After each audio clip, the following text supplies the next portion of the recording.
Bakını öz ağuşuna alıp kanadlanan saxta mələklə Ara yığışdır apar bunları ey Bakıda əsən küləklə Apar Xəzər dənzini at Toyamsı bir yeri də boğulsun Dinsiz imansız adamlar Qurğanın qurbanı olsun Bakımızı rüsva eləyən adamlar çoxalıb şəhərdə Ey Bakıda əsən külək aparamsın Batır Xəzərdə Ala Bakımızı rüsva eləyən adamlar çoxalıb şəhərdə Ey Bakıda əsən külək aparamsın Batır Xəzərdə Ala zalim adamlar olaraq yaxşıların üstünə əsmə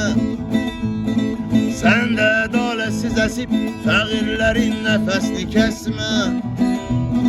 Gör nə qədərdir Bakıda yolunu azan kafir adamlar Sən onların üstünə əs, onlarla sorusun haramlar Ala Bakımızı rüsva eləyən adamlar çoxalıb şəhərdə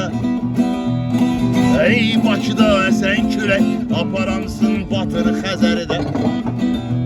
Ala Bakımızı rüsva eləyən adamlar çoxalıb şəhərdə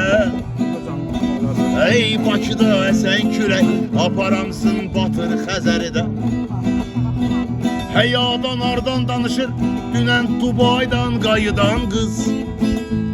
Ala olan qalan həyasında orada qoyub gəlib həyasız Elin gözü tərəzidirsə həyalı görsənməyə dərddir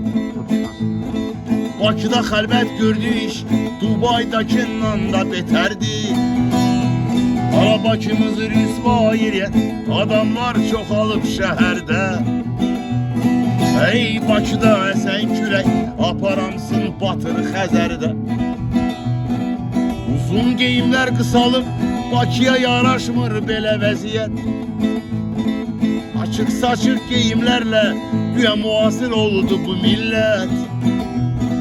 Ey çox azdır düşünən axı bu bizim dinimizə yaddır Hicabda gəzmək qadağan lütlənib gəzməksə azaddır Ala Bakımızı rüsva eləyən adamlar çoxalıb şəhərdə Ey Bakıda əsən külək aparamsın Batır Xəzərdə Ala Bakımızı rüsva eləyən adamlar çoxalıb şəhərdə Ey Bakıda əsən külək aparamsın Batır Xəzərdə